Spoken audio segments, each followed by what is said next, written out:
का जो अवसर दिया उसके लिए आपका धन्यवाद। इस बजट सेशन में राजस्थान के मुख्यमंत्री महोदय ने राज्य की व्यवस्था को सुदृढ़ बनाने के लिए और पुलिस को एक अच्छी कहीं न कहीं छोटी मोटी सौगात दी है। और राज्य में और देश में जो क्राइम बढ़ रहे हैं, विशेषकर जो साइबर क्राइम के लिए प्रत्येक जिले में जो व्यवस्था की है उसके लिए धन्यवाद देना चाहेंगे। सभापति महोदय, पुलिस विभाग का एक आदर्श वाक्य है सेवार्थ कटिबंध, मतलब सेवा के लिए हमेशा प्रतिबंध रहेंगे। और हर थाने में हर जगह एक लाइन लिखी होती है कि अपराधियों में डर, आम जन में विश्वास। अगर ये आदर्श वाक्य सही में डिपार्टमेंट के जो अधिकारी हैं, कर्मचारी हैं, अगर फॉलो करते तो राज्य में और देश में जो व्यवस्था बनी है, जो दिक्कतें आ रही है और कहीं न कहीं पुलिस पे जो अंगुलियां उठ रही है वो नहीं उठती। माननीय सभापति महोदय, मैंने एक बार एक कहानी पढ़ी थी। इस कहानी में लिखा गया था कि देश आज़ाद होने से पहले अंधा कानून हुआ करता था।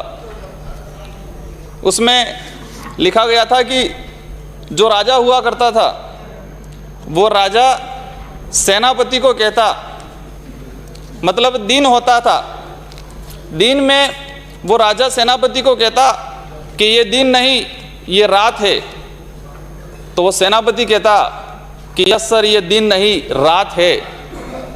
और वो सेनापति सारी सेना को कहता कि ये दिन नहीं ये रात है, तो सारी सेना भी ये कहती कि यस सर ये दिन नहीं ये रात है। तो कहीं न कहीं हमारे पुलिस विभाग में इस आज़ाद भारत में भी ये शब्द आज भी कहीं न कहीं प्रचलन में है और ये होता है। ये कटु सत्य है, इसको स्वीकार करना पड़ेगा। विशेषकर पुलिस विभाग में ये चीज़ कहीं न कहीं देखने को मिलती है। माननीय सभापति महोदय, आदिवासी बाहुल्य क्षेत्र में कानून व्यवस्था को लेके आज़ाद भारत से पहले अंग्रेजों ने 1841 में भीलकोर बटालियन की स्थापना की।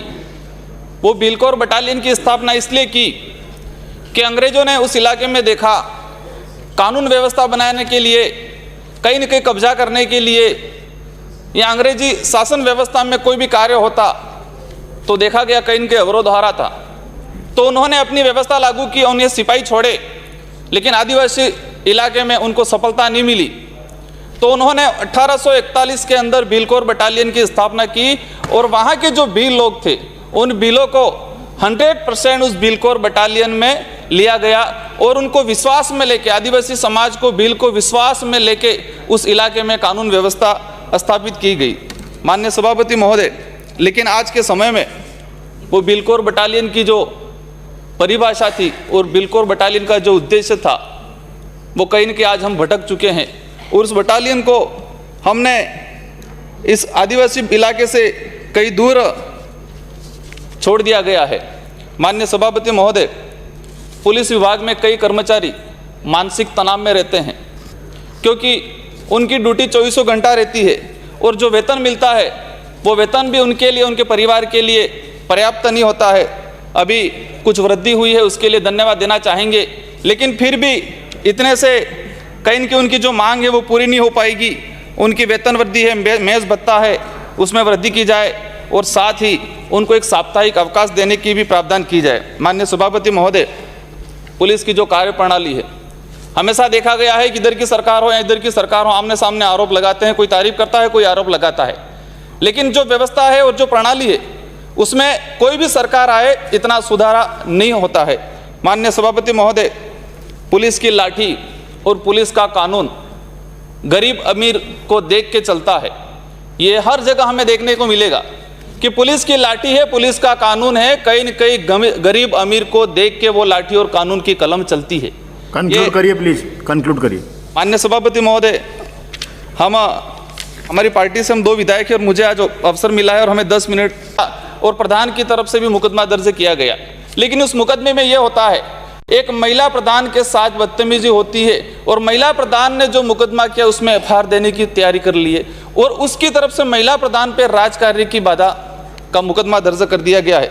माननीय सभापति महोदय, दूसरी ओर 2 अप्रैल 2018 पूर्व में जो सरकार थी उस समय एट्रोसिटी को लेकर पूरे देश में, पूरे राज्य में आंदोलन हुए और हमारे आसपुर, डूंगरपुर जिले के आसपुर थाने के सामने, थाने के जस्ट सामने घटना होती है। पुलिस प्रशासन की मौजूदगी में वीडियो वायरल होते हैं, तलवार लेके लोग खड़े रहते हैं और एसटी एससी के लोगों पे अत्याचार होता है, उनकी अंगुलियां हाथ पैर काट दिए जाते हैं। लेकिन आज तक उस मुकदमे में अभी तक किसी प्रकार की कोई कार्रवाई नहीं हुई। भले उधर की सरकार थी, आज इधर की सरकार आ गई, लेकिन उस मुकदमे में आज 2-3 साल होने आ गए, लेकिन किसी प्रकार की कोई कार्रवाई नहीं हुई।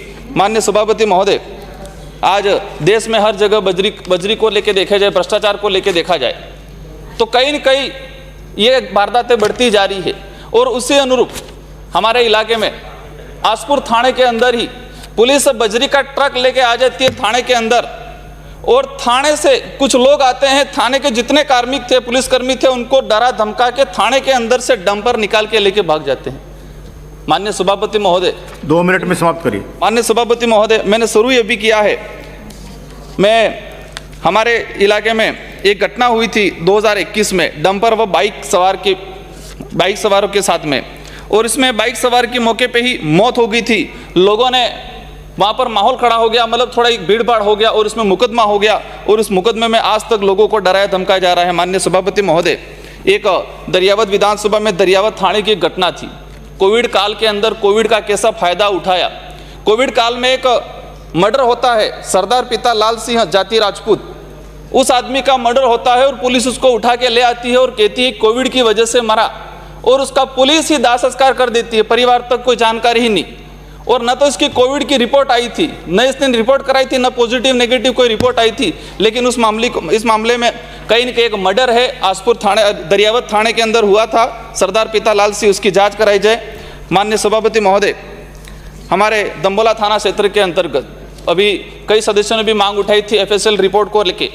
हमारे फरवरी 2021 में एक बसंत कहुगा डामोर उस व्यक्ति की मौत होती है और उस व्यक्ति की मौत होने के बाद अभी तक कि कह रहे हैं कि ये आदमी वही था कि नहीं था, एफएसएल रिपोर्ट आएगी, एफएसएल रिपोर्ट आएगी, आज तक एफएसएल रिपोर्ट नहीं आई है और उस व्यक्ति के परिजन आज तक उसका अंतिम जो क्रियाक्रम होता है वो क्रियाक्रम भी नहीं कर पाए हैं। माननीय सभापति महोदय, ऐसी विसंगतियों को दूर किया जाए। माननीय सभापति महोदय, अभी हमारे पुलिस डिपार्टमेंट को सुदृढ़ करने के लिए एक पुलिस मित्र और सीएलजी का विशेष करके गठन होता है। मैं विधायक बना, विधायक बनने के बाद कई थानों में हमने देखा कि सीएलजी के सदस्य कौन होते हैं। जिस थाना इलाका है, थाना इलाके में जितने जो जनसंख्या है वो किस किस वर्ग के लोगों की जनसंख्या है, उसके हिसाब से सीएलजी के अंदर सदस्य होने चाहिए। मैंने देखा, पूछा कितने सदस्य हैं, एक व्यक्ति ऐसा मिला। समाप्त करिए। माननीय सभापति महोदय, मेरा समय शायद पूरा नहीं हुआ, मुझे 10 मिनट मिले गए हैं। माननीय सभापति महोदय, मैं सीएलजी की जो बात कर रहा था कि जिस इलाके में जो जनसंख्या है उस अनुरूप एक तरफ नियम कहता है कि किसी पार्टी का पदाधिकारी सीएलजी का सदस्य नहीं होना चाहिए, लेकिन अधिकतर थानों में सीएलजी के जो सदस्य हैं कहीं इनकी पार्टी विशेष के लोग जुड़े हुए और उनकी वजह से अपराध बढ़ते हैं। माननीय सभापति महोदय, पुलिस मित्र जो लगाए गए हैं, अच्छी बात है, पुलिस मित्र होने चाहिए, पुलिस को मदद मिले, लेकिन वो उस पुलिस मित्र की ड्रेस में क्या काले कारनामे करते हैं। हमारी तरफ से कोई स्पष्ट गाइडलाइन नहीं है। एक बेरोजगार आदमी पुलिस मित्र लग गया, 6-7 साल तक रेगुलर वो काम कर रहा है, न उसको भुगतान दिया जा रहा है, तो क्या वो फ्री में काम कर रहा होगा? वो काले कारनामों में लिप्त रहता है, वो शराब तस्करी है, ऐसी घटनाओं में ऐसे लोगों से टच में रहता है। माननीय सभापति महोदय, हमारे राज्य में, हमारे इलाके में भी देखा गया है कि भ्रष्टाचार का मामला हो, एसीबी का या फिर जिला स्पेशल टीम होती है, तो जो अपराध प्रवृत्ति के लोग होते हैं, विशेषकर ये भ्रष्टाचार के अधिकारी जो लोग होते हैं। चंद्रभान सिंह आ गया। माननीय सभापति महोदय, हमें मेरे 1 मिनट का शब्द 1 मिनट का रहा है, मैं समाप्त करूंगा। माननीय सभापति महोदय, ये अनुसूचित क्षेत्र में जो पुलिस भर्तियां की जा रही है, उस पुलिस भर्तियों में कहीं न कहीं आदिवासी बाहुल्य क्षेत्र के जो लोग हैं, एसटी के जो लोग हैं, उनके साथ अन्याय किया जाता है। मैं एक भर्ती का हवाला देना चाहूँगा। 2019 में जो भर्ती हुई थी उसमें 197 पद कुल थे, उसमें से 158 पद अनारक्षित पद थे। उस अनारक्षित पदों पे एक भी रिजर्व कैटेगरी का व्यक्ति नहीं लिया गया। 2013 से अब तक कई भर्तियां हुई, इस कई भर्तियों में अनारक्षित सीटों पे रिजर्व कैटेगरी के बच्चे को नहीं लिया जाता है। ये कई बार देखा गया है, ये हमेशा अन्याय हुआ उस इलाके के साथ, भले उधर की सरकार रही हो इधर की सरकार रही हो। माननीय सभापति महोदय, आपने मेरे जो वक्तव्य कुछ बिंदु रह गए थे, लेकिन मैं चाहूंगा कि मैं टेबल कर दूंगा।